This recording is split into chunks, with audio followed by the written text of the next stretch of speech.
Badhe nepangaken kula Abdurrahim Al-Atsari saking SMK Negeri 2 Pengasih badhe ngaturaken sesorah kanthi tema Derek Jogo lan Kreksa Katentreman Ngayogyakarta. Bismillahirrahmanirrahim. Assalamualaikum warahmatullahi wabarakatuh. Om Swastiastu, Namo Buddhaya, salam kebajikan. Nuwun mugi kasugengan tansah kajiwa kasarira dumateng kula lan panjenengan sedaya. Dumateng Dewan Juri ingkang dahat kinurmatan lan para kadang muda ingkang sutresna.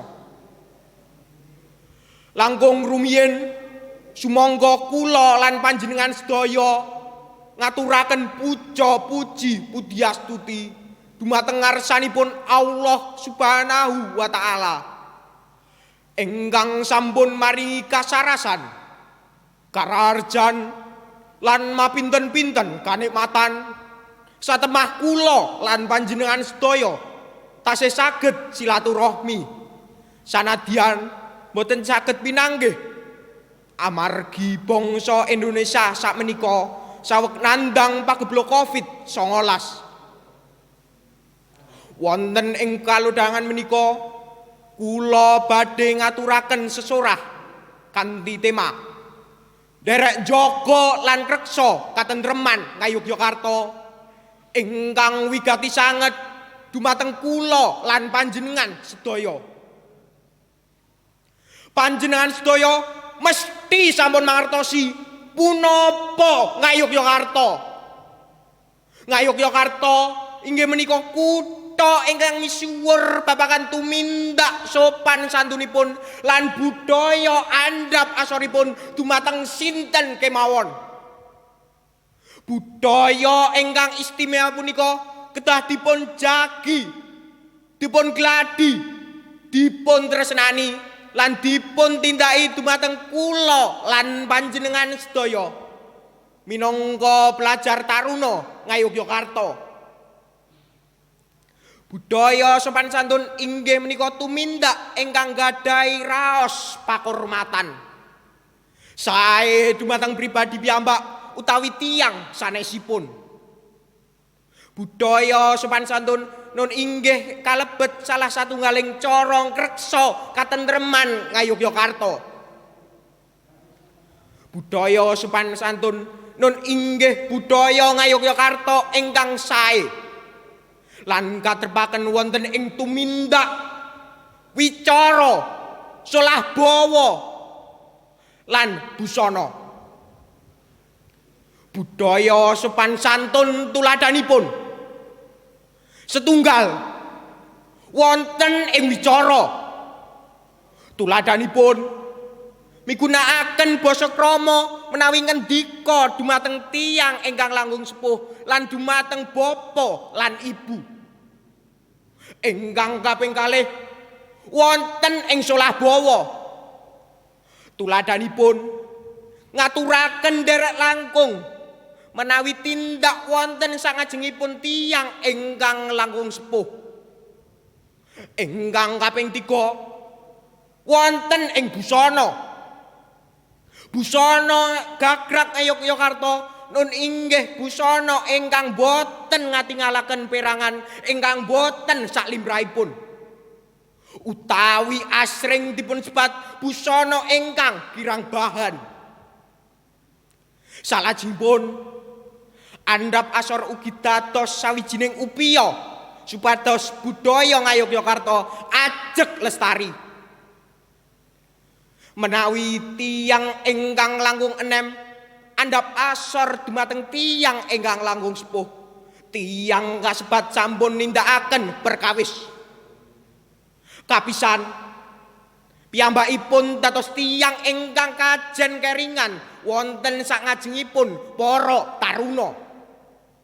Ingkang kaping kalih Piyambakipun dipun ajeni dumateng tiyang ingkang langkung sepuh amargi kasaenanipun. Ingkang pungkasan inggih menika babagan jaga katentreman Ngayogyakarta supados ajeg ayom lan ayem. Amargi wonten paribasan rukun agawe santosa. Tuladhanipun kadosta. Setunggal kanthi milih pasrawungan ingkang sae. Ingkang kaping kalih aktif wonten kagiatan ing masyarakat. Tuladhanipun nderek wonten ing pasinoman lan organisasi Karang Taruna. Ingkang kaping 3 dados taruna Ngayogyakarta ingkang sehat kanthi boten krokok, ngunjuk miras, ngendani narkoba lan boten tumut klithih. Mekaten sesorah ingkang saged kula aturaken wonten ing wekdal punika.